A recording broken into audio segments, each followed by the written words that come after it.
आयोग और विवाद ये एक दूसरे के समानार्थी शब्द हैं, यानी आयोग का विवादों से गहरा संबंध होता है। आज सुबह एक न्यूज़पेपर की कटिंग देखने के बाद जूनियर असिस्टेंट के जितने भी साथी हैं, उनमें से बहुत सारे लोगों ने सवाल पूछे, निराशा से भरे सवाल पूछे और भविष्य के लिए अपनी एक चिंता दिखाई कि क्या इस भर्ती का भविष्य हो सकता है। वैसे तो उत्तर प्रदेश की समस्त भर्तियों का संबंध न्यायालय से हमेशा से ही रहा है, कोर्ट से, तो यह कोई नई बात नहीं थी। इस वीडियो में मैं आपको उस विवाद की बातें, क्या उसके आउटपुट हो सकते हैं, उन सभी की चर्चा करने चल रहा हूं। मैं हूं अतुल तिवारी और आप देख रहे हैं इस वक्त गाइडर यूट्यूब चैनल। आप सभी को पता है कि आयोग और विवाद चलते रहते हैं, यानी बहुत कम ऐसी भर्तियां हैं जिनमें विवाद ना होता हो या जो कोर्ट तक ना पहुंचती हैं। आप सबको पता है जूनियर असिस्टेंट के लगभग 3831 पदों पर अगस्त के माह में विज्ञापन आया हुआ था, जिसकी पीडीएफ भी मैंने आपके लिए खोल रखी है। 4 अगस्त को ये विज्ञापन प्रकाशित हुआ था और उसमें इसी में लगभग 3831 पदों के विज्ञापन थे, जिनकी जानकारी इसमें एक एक विभाग और उसमें जितने भी श्रेणीवार पद हैं, यानी कैटेगरी वाइज जितनी भी पोस्ट थी, उनकी जानकारी भी यहाँ पर दे रखी थी। हाल फिलहाल में विवाद क्या हुआ है उसको भी जरा आप समझिए। हुआ यह है कि आज न्यूज़पेपर में कटिंग और उसमें यह बताया गया कि कनिष्ठ लिपिक यानी जूनियर असिस्टेंट व सहायकों के 3831 पदों पर चयन के विज्ञापन को चुनौती। हालांकि ये बढ़कर अब लगभग 5500 हो गया है। तो इसमें फिलहाल 3831 पर विवाद हुआ है। विवाद पूरी भर्ती पर भी होगा फिलहाल के लिए।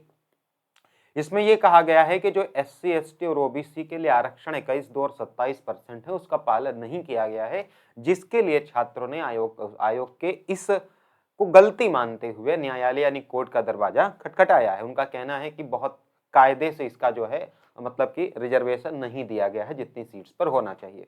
हमने भी सोचा कि इसकी जांच पड़ताल की जाए कि वास्तव में क्या सच्चाई है। हालांकि अंतिम निर्णय न्यायालय का रहेगा, लेकिन फिर भी मैं चाहूंगा कि कुछ बातें हमारी तरफ से जरूर होनी चाहिए ताकि आपकी निराशा, आपका जो भ्रम है, वो थोड़ा सा दूर हो। तो सभी लोग चैनल को भी सब्सक्राइब कर लें ताकि आपको लेटेस्ट अपडेट और ऑथेंटिक अपडेट्स आपको समय से मिलती रहे।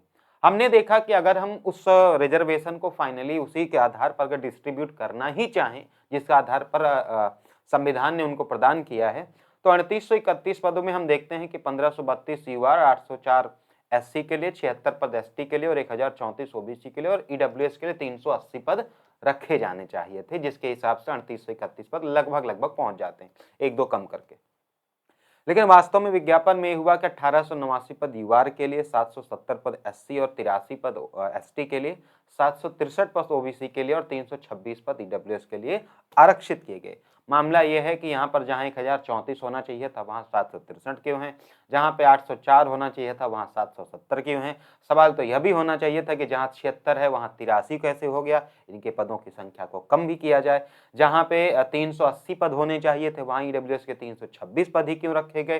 सवाल हर तरह से होना चाहिए। सवाल सिर्फ एक तरफा नहीं होना चाहिए। सवाल सभी लोगों को सम्मिलित करते हुए ही होना चाहिए कि सिर्फ EWS के पद जो 380 होने चाहिए थे उनको 326 क्यों रखा गया। फिलहाल ये उनकी अपनी मांगे थी, व्यक्ति अपने हिसाब से मांगों को रखता है।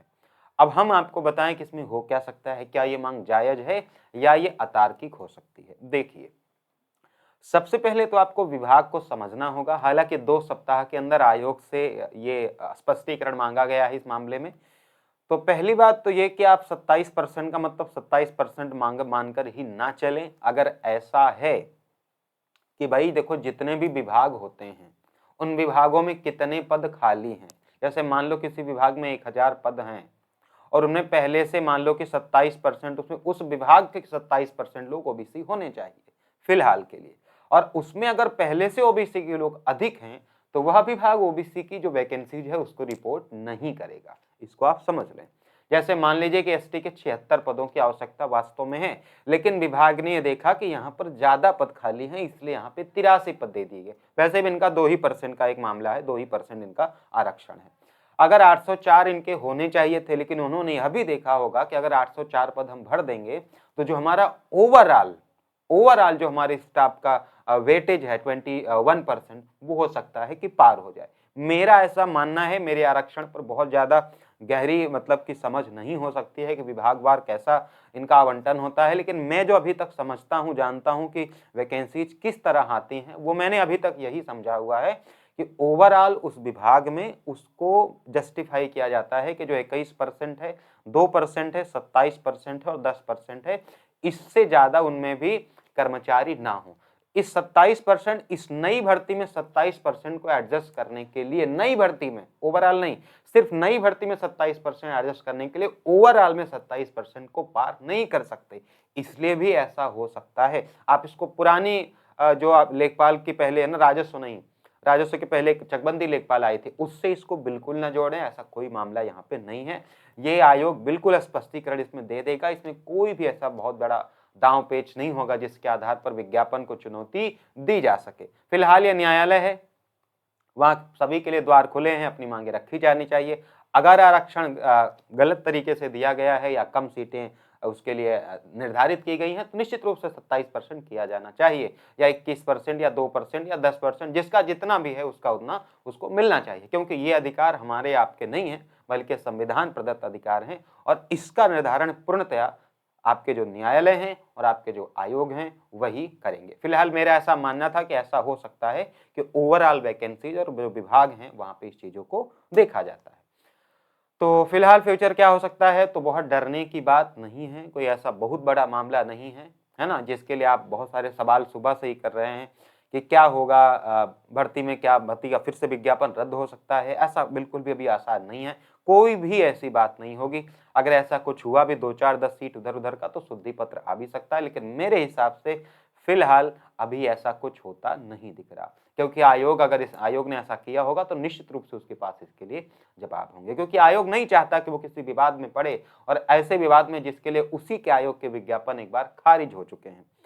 तो मेरे हिसाब से आपको किसी भी तरह डरने की आवश्यकता नहीं है, कोई किसी भी तरह भर्ती अभी प्रभावित नहीं हो रही, किसी भी तरह के विज्ञापन पर कोई असर अभी नहीं हो रहा, और ना ही आने वाले भविष्य में हो रहा होगा। एग्जाम डेट को लेकर भी मैंने चर्चा बहुत पहले आपसे की थी, आप उस वीडियो को देख सकते हैं। फिलहाल अपनी तैयारी को आप जारी रख सकते हैं बिना किसी चिंता के। फ्री तैयारी के लिए आप हमारे टेलीग्राम चैनल गाइडर अतुल से जुड़ सकते हैं टेलीग्राम पे। इस चैनल को भी सब्सक्राइब कर सकते हैं, वहां नोट्स और पीडीएफ मिलती हैं, यहाँ आपको लाइव क्लासेस मिलती हैं। फिलहाल पॉजिटिव रहिए, ऐसा कुछ भी नहीं होने जा रहा है, या हमें व्हाट्सएप कर सकते हैं। So thank you so much, मिलते हैं आपसे। एग्जाम डेट मैंने अभी बताया है कि फरवरी तक कोई उम्मीद ना करें तो बेहतर होगा, है ना। उसके बाद फिर देखेंगे क्या स्थिति होगी, अभी से बहुत ज्यादा कहना इस पर ठीक नहीं। फिर भी हो सकता है कि अगले महीने यानी दिसंबर लास्ट या जनवरी में आपकी शॉर्ट लिस्टिंग आ जाए, और उसके बाद परीक्षा आयोग और चुनाव की जो गतिविधियां हैं उस पर निर्भर करेगा। So thank you so much, मिलता हूं आपसे नेक्स्ट वीडियो में। बहुत ज्यादा चिंता नहीं करने की आवश्यकता है, जितने आप सवाल पूछ रहे हैं उतना चिंता मत करिए, ऐसा कुछ भी नहीं होने जा रहा, एकदम बी कूल, कॉन्फिडेंट, कुछ नहीं होगा, ठीक है।